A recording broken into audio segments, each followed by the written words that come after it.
Mom, आप कहाँ जा रही हैं? अदीबा बेगम सर पर चादर ओढ़कर कमरे से निकली तो हाल में ही मौजूद वानिया ने पूछा। मैं यहाँ पास ही किसी के घर में जा रही हूँ, तुम यहीं रहना और बाहर जाने की ज़रूरत नहीं है। रेहाम घर पर ही है, उसके साथ रहो। अदीबा बेगम कहकर चले गईं और वानिया यही सोचती रह गई कि उसने कहाँ जाना है। सारा दिन तो घर पर ही होती है। अदीबा बेगम के साथ नानी भी चली गई थी। मौका देखकर सब लोग इकट्ठे बैठ गए। दोनों मुमानिया तो किचन में थीं और आसाम भी अपने कमरे में था। रेहाम, वानिया, रमीज और बिलाल हाल में ही बैठ गए थे। वानिया, मैं तुम्हें बचपन के किस्से सुनाता हूँ। एक बार पता है क्या हुआ? वैसे तुम्हारे जाने के बाद के वाकयात हैं। तब मैं मैट्रिक में था। तभी ये घर तामीर होने लगा था और हम लोग किसी और के घर शिफ्ट हो गए थे। मैं स्कूल से आया और घर नहीं गया। मैं यहाँ आ गया। आसाम भी मुझे लेने आया, मैं नहीं गया। यहाँ तक कि अब्बू ने भी कहा कि तुम्हारी अम्मी घर बुला रही हैं। मैं फिर भी नहीं गया। बिलाल अपनी कहानी सुना रहा था और सभी उसे सुन रहे थे कि आगे क्या होगा। रमीज और रेहाम को भी याद नहीं था। बिलाल का जहन इस लिहाज से तेज था, वो किस्सों और कहानियों को याद रख लेता था। उसके बाद मैं कोई रात के 8 बजे घर पहुंचा। वैसे तो गर्मियों के ही दिन थे, लेकिन जैसे ही घर पहुंचा तो देखा सामने ही कोई भी नहीं था। बिलाल की बात पर कुछ पल सब हैरत से उसे देखते रहे। वो जो इस सोच में थे कि उसकी माँ हाथ में डंडा लिए उसे पीटने को तैयार बैठी होगी, मगर वहां कुछ भी नहीं था। सबसे पहले वानिया होश में आई और हंस हंस कर सोफे से ही नीचे गिर गए। रमीज और रेहाम कभी बिलाल को देखते और कभी हंस हंस कर पागल होती वानिया को। खोदा पहाड़, निकली चूहिया, वानिया कहती फिर से जोर से हंसते, लेकिन वो दोनों ना हंसे। जालमो, मुझे मार पड़वा कर ही राजी थे क्या?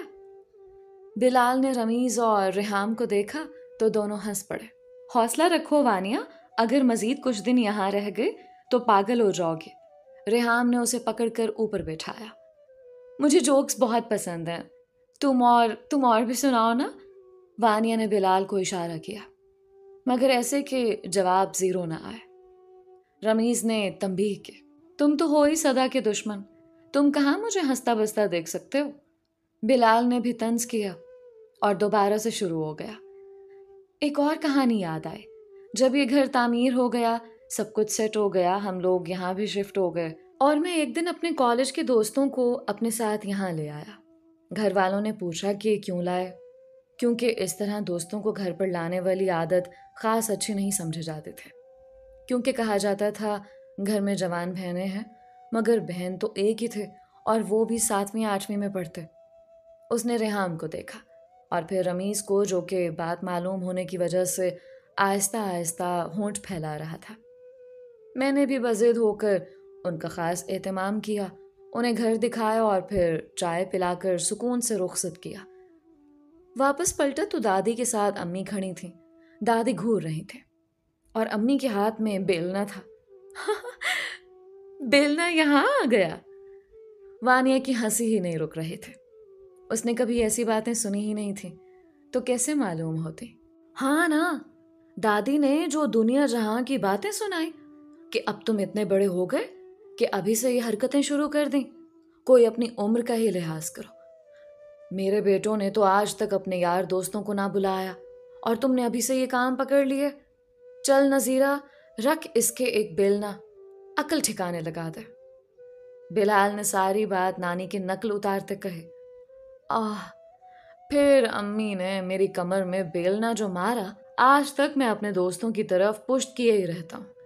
उसकी बात सुनते वो फिर कहका लगा गए। वानिया हंस हंस कर लौट पौट हो रही थी और उसकी लाइन दोबारा दोहरा कर फिर हंस पड़े। उस दिन एक लगाया था, अच्छा होता जो 3-4 और लगा देती तो फिर पूरी तरह अक्लमंद होते। नजीरा मुमानी ने किचन से हाँक लगाए तो सब फिर हंस पड़े। बिलाल ने उनका दिन बना दिया था। बाबा, यहाँ बहुत मजा आता है, वानिया खुशी से इदरीस साहब को बता रहे थे। दोनों बाप बेटी शाम को लॉन में चहलकदमी कर रहे थे।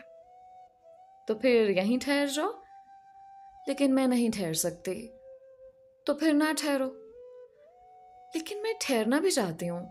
तो फिर ठहर जाओ। लेकिन यहाँ ठहर कर क्या करूँगी? वहाँ मेरा घर है। तो फिर ना ठहरो। बाबा क्या है, ठहर जाओ ना ठहरो, यही बार बार कह रहे हैं आप। कुछ और भी कह दें। तो तुमने खुद ही मुझे इन अल्फाज के काबिल ही छोड़ा है। किसी एक बात पर तुम मुतमईन हो तो मैं भी कुछ और मशवरा करूं। इदरीस साहब भी उसी के अंदाज में बोले थे। अच्छा ठीक है, यहाँ सब बहुत अच्छा है, सब बहुत अच्छे भी हैं, सब हंसाने वाले, ख्याल रखने वाले। लेकिन लेकिन लेकिन वो उंगलियों को आपस में मिलाकर उन्हें अपना फैसला सुनाने वाले थे। लेकिन मैं यहाँ नहीं रुकूंगी, किसी भी कंडीशन में नहीं। 5 दिन रहते हैं, उसके बाद मैं चली जाऊंगी। मैं यहाँ नहीं रुकूंगी, भले कोई जितना भी मुझे फोर्स करे। ठीक है, जैसा तुम कहोगी वैसा ही होगा। इदरीस साहब ने भी रजामंदी दी। उन्हें अपनी बेटी की हाँ में हाँ मिलानी थी, क्योंकि वो जहाँ भी रहती उन्हें कुछ भी नहीं था, लेकिन ज्यादा था कि वो उनके साथ चाहते।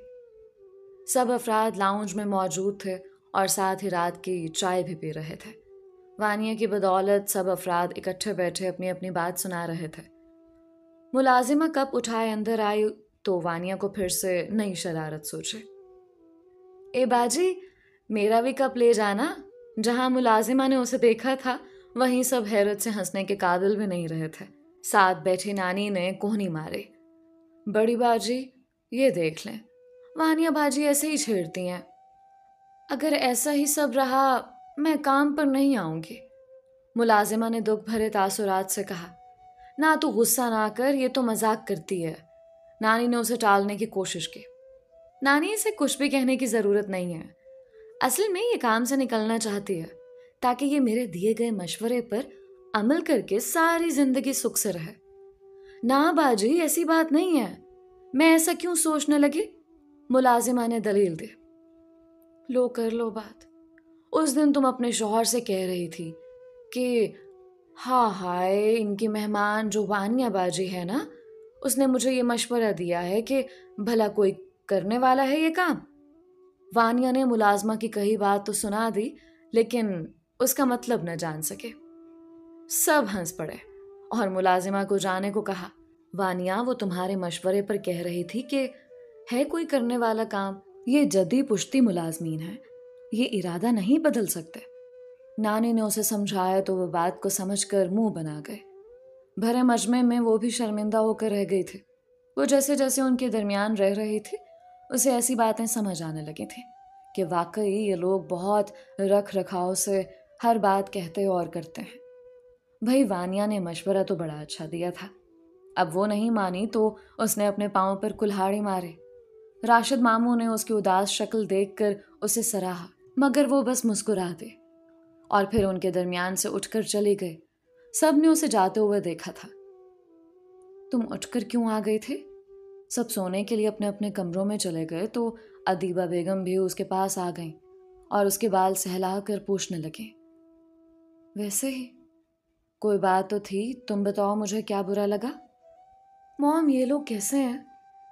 ये ऐसी जिंदगी कैसे जी लेते हैं? मतलब कैसे घुट घुट कर जीते हैं? अगर अच्छा मौका मिल जाए उसे हासिल भी नहीं करते और लोगों के रवैयों को भी बहुत ज़्यादा महसूस करते हैं, उनकी बातों को भी बहुत ज़्यादा संजीदा ले लेते हैं। हाँ तो ऐसे ही हैं, अच्छे लोग हैं ना, दूसरों का एहसास भी करते हैं, फिर जल्द धोखा भी नहीं खाते।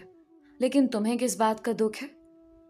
मुझे इस बात का दुख है कि मैं भी इन्हीं की तरह हो रही हूँ। मुझे ऐसा नहीं बनना। मुझे खुद पर रवैये और लोगों की बातों को मुसल्लत नहीं करना। अब मैं ये भी नहीं कह सकती कि मुझे लोगों से राब्ता नहीं रखना। अगर राब्ता नहीं रखूंगी तो फिर कोई कुछ नहीं कहेगा, लेकिन ऐसा नहीं होता। बात तो करनी पड़ती है इर्द गिर्द के लोगों के साथ। हाँ मैं समझ सकती हूँ, मगर तुम ज्यादा जहन पर सवार मत किया करो। सब सब मजे के हैं, जैसे वो जिंदगी गुजार रहे हैं वैसे ही तुम गुजारो। मैं यहाँ नहीं रुकूंगी। ठीक है, लेकिन वहां जाकर क्या करोगी? शादी यहाँ भी करनी है, वहाँ भी करनी है। वहाँ के लोगों को तुम जानती हो, हर कोई अपने काम में मगन रहता है। ना कोई किसी के पास बैठता है और ना किसी के पास खुशी या दुख को सुनने का, ना ही एक दूसरे को समझने का कोई वक्त होता है। यहाँ के लोग समझते भी हैं और सुनते भी हैं। तुम्हारे बाबा भी तो मुझे सुनते हैं ना, और मैं भी उन्हें सुनती हूँ। तो अगर कोई आपकी बात ना माने क्योंकि मैं खुद मुख्तार हूँ, मैं कैसे किसी की मानकर जिंदगी गुजार सकती हूँ? बेटा, खुद मुख्तारी अच्छी बात है, लेकिन अगर इतने गिरोह में रहना हो तो फिर दूसरे इंसान की चार बातें मानकर अपनी भी चार मनवा ली जाती हैं। ठीक है, लेकिन मैंने अभी इस मुताले कुछ भी नहीं सोचा। वो करवट बदल कर आंखें बंद कर गई। अदीबा बेगम भी उठकर चली गई। अगले 3 दिन भी ऐसे ही मौज मस्तियों में गुजर गए। सब लोग इकट्ठे मिलजुल कर बैठते थे, बातें होती थीं। सब अपनी बीती यादों को दोहराते और दूसरों को हंसाते थे। आज आखिरी रात थी और कल सुबह ही उनकी फ्लाइट थी और उसे जाना था। आज 30 दिन गुजर गए थे और 31वीं दिन की रात हो गई थी। सब ने उसे बहुत कहा कि वो रुक जाए, मगर वो नहीं रुके। रात को वो टेरेस पर बैठी बीते दिनों को याद कर रहे थे। सब बहुत अच्छा था, सब इखलाक के लिहाज से भी बहुत अच्छे थे। दोनों मामू, दोनों मुमानियाँ, नानी, कज़न्स सब बहुत ख्याल करते थे। लेकिन उसके जहन पर एक ही चीज़ सवार थी कि उसे यहाँ नहीं रहना, उसे इन लोगों की तरह नहीं बनना, क्योंकि वो उन्हीं की तरह बन रहे थे। 1 माह कम नहीं होता किसी की खसलत में ढलने को, किसी के साथ रहते उसके आदात को अपनाने को। थोड़ी देर पहले ही रमीज़, बिलाल और रेहाम उसे रुकने का कह कर गए थे, मगर वो नहीं मानी। अभी भी वो अकेली बैठी थी जब आसाम उसके पीछे आया और उसके पास कुर्सी पर बराजमान हो गया और वानिया के चेहरे को देखने लगा। क्या देख रहे हो? वानिया की नजरें आसमान पर ही थीं, मगर उसे देखने से गुरेज किया ताकि उसकी आंखों में छुपे जज्बात देखकर कहीं वाकई वो ठहर न जाए। देख रहा हूं, ये जो आज मेरे सामने बैठी है, ये फिर कभी नजर नहीं आएगी। कोई मर्द किसी औरत के लिए ऐसा भी सोच सकता है? हैरत है। मर्द ही तो औरतों को मान देते हैं। औरतें मर्दों के लिए ही संवरती हैं, खुद को निखारती हैं ताकि मर्द उनकी तारीफ करें। मैं मर्द, शौहर और औरत, उस शौहर की बीवी के बारे में बात कर रहा हूँ। लेकिन मर्द मान तोड़ भी तो देते हैं। शायद वो ये कहना भूल गया था। आपके लिए मैं कब से खास हो गई? क्या आप मुझे अपनी यादों में याद रखने लगे? हालांकि मुझे कोई खास मुलाकात याद नहीं। वानिया ने एक नज़र उसके चेहरे को देखा, फिर नजरें आसमान पर टिका ली। किसी को खास करार देने के लिए उसे मुलाकात ज़रूरी तो नहीं, खास तो कोई भी हो सकता, भले वो एक बार ही नजर आए और दिल हर रोज उसे देखने की चाह करे। ऐसी बातें आपके चेहरे पर नहीं जचती। अब जैसी भी कर रहा हूं बस तुम्हारे लिए ही है। अब ऐसी बातें करने के लिए मिर्जा को तो नहीं बुलाऊंगा ना। आसाम की बात पर वो हंस पड़े। छोड़ें ये सब बातें, क्या याद और क्या किसी का नजर आना। ऐसा समझ लें कि वानिया कभी नहीं आई और ना कभी आपने वानिया को देखा। हम दोनों अलग मुल्क में रिहाइश पजीर हैं, दोनों की सोच अलग है, दोनों के एहसासात अलग हैं। आप अलग हैं, मैं अलग हूँ, बल्कि सब कुछ अलग है। मैंने आपसे एक बार कहा था कि आप मेरी बात मानेंगे। अब वो वक्त आ गया है। अब बस मेरी बात माने और सब भूल जाए। लेकिन एक दिन तो रुक जाओ ना। आसाम के लहजे में आस थे कि वो उसकी आस को रद्द नहीं करेगी, और उसने आस को रद्द कर दिया था। नहीं, मैं किसी के लिए अपने उसूल नहीं तोड़ूंगी। बस मैंने कहा, मैंने कल जाना है तो बस जाना है। अब अगर किसी ने कहा तो फिर मुझे गुस्सा आने लगेगा, फिर शायद मैं जिंदगी में वापस कभी ना लौटूं। वो संजीदगी से कहती चेहरा मोड़ गए। आसाम खड़ा हो गया। ठीक है फिर, जैसे तुम्हारी मर्जी। मेरी नजरें हमेशा तुम्हें देखना चाहती थी। तुम एक दिन रुकती तो शायद मजीद खूबसूरत यादें बन जाती। लेकिन खैर, जो हो, फिर भी एक बात अपने आप से पूछना कि तुम वाकई आसाम को छोड़ दोगे? वो कुछ पल उसके पीछे खड़ा रहा, लेकिन वानिया के वजूद में कोई हरकत ना आई। फिर वो चला गया। वानिया भी खामोशी से आसमान को देखने लगे। सब लोग सुबह से उदास थे। आज उनके घर की रौनक ने चले जाना था वापस। नाश्ते के बाद वो तीनों अफराद तैयारी करने लगे। रेहाम बार बार उसके कमरे में देखने आती, मगर वो पूरे जोश से तैयारी करने में मगन थे। आसाम खेतों में चला गया था।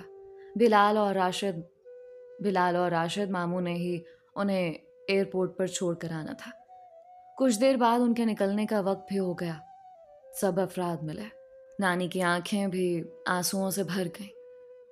सब लोग गाड़ियों में बैठे और एयरपोर्ट के लिए रवाना हो गए। सब ने उदास नजरों से उन्हें जाते देखा था। रेहाम तो फौरन कमरे में जाकर रोने लगे। बामुश्किल उसे एक दोस्त मिले थे और वो भी चली गई थे। क्या हुआ, वो चली गई? आसाम ने रमीज को फोन मिलाकर पूछा। हाँ, वो चले गए, वो नहीं रुके, रमीज ने बुझे दिल से कहा और फोन बंद कर दिया। आसाम की आंखें नम हो गई और बोझल दिल से चारपाई पर ही बैठा रहा। अब ना जाने वो कब आती, कब उसके हंसने की खिलखिलाने की आवाजें सुनाई देती, कब वो खेतों में आती। सब कुछ ठहर सा गया था। बस आगे बढ़ी थी तो वो जो जहाज में बैठकर चली जाने वाली थी, अब शायद वो कभी भी ना आते। आखिरी सोच के साथ वो एक ही पोजीशन में जम सा गया और पलकें झपकाए बगैर जमीन को घूरने लगा। आसाम, आपकी वानिया आ गई है और आप उसके बजाय ना जाने किसे देख रहे हैं। अचानक उसके कानों में किसी की आवाज गूंजी। उसने चौंक कर चेहरा उठाया तो सामने ही वो कमीज शलवार में मलबूस जरा फासले पर खड़ी उसे पुकार रहे थे। आसाम भागकर उसके पास हाजिर हुआ और उसे देखा कि वो कहीं ख्वाब तो नहीं देख रहा। तुम चली गई थी ना? आसाम ने तसल्ली की। तुम्हें आ भी तो गई हो ना? वानिया ने चहकते कहा। तुम वाकई आ गई हो? तुम अब जाओगी तो नहीं ना? अब दिनों का हिसाब तो नहीं रखोगी? अब यहीं रहोगी ना? हाय अल्लाह, आपने भी मेरे वाली आदत डाल ली। अब यहीं रुकूंगी। राज इतना इमोशनल कर गए थे। वो तो बाबा ना आते तो शायद मैं वैसे ही मर चुके होते। फिर भी भला जाती हुई अच्छी लगती। वानिया ने भी भरम दिखाया और दोनों चलकर सड़क की तरफ जाने लगे। अच्छा, जब रुक गई हो तो शादी करोगी मुझसे? तो और क्या, मक्खियां मारने को यहाँ ठहरी हूं। मगर आप भी अगर जरा सा भी बदले, अगर मेरा कहा ना माना और अगर किसी और लड़की की तरफ गए तो फिर उसी दिन फ्लाइट करवा कर वापस चली जाऊंगी। एक पल भी नहीं ठहरूंगी। ऐसा कुछ नहीं होगा जनाब। बड़ी मुश्किल से तुम पसंद आई थी। और क्या मतलब पसंद आई थी? मोहब्बत नहीं करते? अब हर बात ही बता दूं और फिर तुम अकड़ कर वापस चली जाओ और मैं पछताता रहूं? अच्छा जी, और मुझे आंखें तो जैसे दिखाई नहीं देती। लाख नजर आए, मगर मेरी बातों के अलावा तुम आंखों को नजरअंदाज करके रुकने तो नहीं वाली थी ना? वैसे तुम रुकी कैसे? फूफो लोग भी रुक गए हैं? जी हाँ, सब वापस आ गए हैं। मैं भला उन्हें कैसे जाने देती? इसका मतलब तुम अब यहीं रुकोगे? अब जब रुक गई हूं तो क्या चाहते हैं, वापस चली जाऊं? पहले इस ख्वाब को हकीकत में तो कबूल कर लूं, फिर सोचता हूं। मतलब आप मोहतरमा वानिया इदरीस अपने कदमों में तेजी लाएं और जुबानी लड़ाई या बहस को फिर के लिए टाल दें। कहीं ये ना हो कि रिश्ते फिर से रह जाएं। जल्दी से जाकर सबको पैगाम भी तो देना है। आसाम ने मुस्कुराहट सजाए कहा। जो आप कहें मोहतरम आसाम जमील साहब, हम आपके हुक्म पर अमल पैरा होकर जल्द कदम उठा लेते हैं। मगर आपको अगर गिरा ना गुजरे तो एक शिकवा आपके गोश गुजार करते हैं कि जरा जो ख्याल होता तो गाड़ी पर ही बिठा कर ले जाता। अगर गाड़ी होती तो जरूर। मैं भी चल रहा हूं तो तुम भी चलो। इसी तरह हमने सारी जिंदगी गुजारनी है। मतलब चल चल कर? वानिया ने मुंह खोले हैरत का इजहार किया। नहीं, कभी गाड़ी में बैठकर और कभी मैंने खेतों में काम करके। और तुमने घरदारी में हाथ बटाता। आसाम ने मंसूबाबंदी कही तो वो खिलखिलाकर हंस पड़े। आसाम ने मुस्कुराकर उसे देखा, फिर बालों में हाथ फेरता सामने देखने लगा। दोस्तों, ये थी आसाम और वानिया की खूबसूरत मोहब्बत भरी कहानी। उम्मीद करती हूँ ये कहानी आपको बहुत पसंद आई होगी और आपने इस पूरी कहानी में वानिया की शरारतें भी बहुत एंजॉय की होंगी। अपनी राय का इजहार ज़रूर किया करें। आप सबके प्यार और सपोर्ट का बेहद शुक्रिया। आज का स्पेशल थैंक्स मिस लाइबा का, जो कि दुबई से बिलोंग करती हैं, और मिस्टर असद का, जो कि बांग्लादेश से बिलोंग करते हैं। अगर आपने हमारे चैनल को सब्सक्राइब नहीं किया तो अभी सब्सक्राइब कर लें। मिलते हैं एक और नई और मुनफरिद कहानी के साथ। अलीज़ा कंवल को अपनी दुआओं में याद रखें। अल्लाह हम सबका हामी नासिर रहे।